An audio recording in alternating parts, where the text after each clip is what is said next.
അച്ഛാ എവിടെ പോവാ? എവിടെ പോവാ? ചുമ്മാ ഒരു വഴി വരെ. ചുമ്മാ പോവാൻ ഇതെന്തോ ഇത്? എങ്ങോട്ടാ? മോഹൻലാൽ പറയുന്ന പോലെ ചോദിച്ചു പോവാ. യെസ്. ഒരു വർഷത്തിൽ 2 പ്രാവശ്യമൊക്കെ പോകാൻ. അംബാനിയുടെ മോനോ? അതാ എനിക്കറിയാത്തത്. ഞാൻ എന്റെ അപ്പാപ്പന്റെ മോന്റെ കല്യാണം കൂടാൻ പോവാ. സൂസൻ ചേച്ചിയുടെ മോന്റെ എൻഗേജ്മെന്റിന് കൂടാൻ പോവാ. അപ്പൊ തന്നെ പോകാൻ പറ്റത്തില്ല. ഈ പ്രാവശ്യം ഒരാളെ കൂടെ കൂട്ടിയോ? ഒരാളെ കൂടെ കൂട്ടിയേക്കാന്ന് വിചാരിച്ചു. കഴിഞ്ഞ പ്രാവശ്യം ചെന്നപ്പോ എല്ലാരും പറഞ്ഞു ആ ആളിനെ കൂടെ കൊണ്ടുവരണം. ആളെന്തിയാ? ഞാൻ കാണിക്കട്ടെ. ആളിനെ ഒന്ന് കാണിച്ചേ.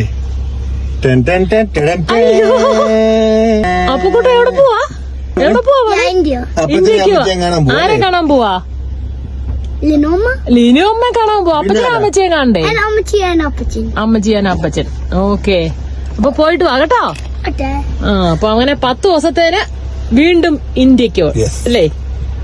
അപ്പൊ പിന്നെ നല്ലൊരു യാത്ര ആശംസിക്കും. അപ്പൊ കുട്ടാ ബൈ.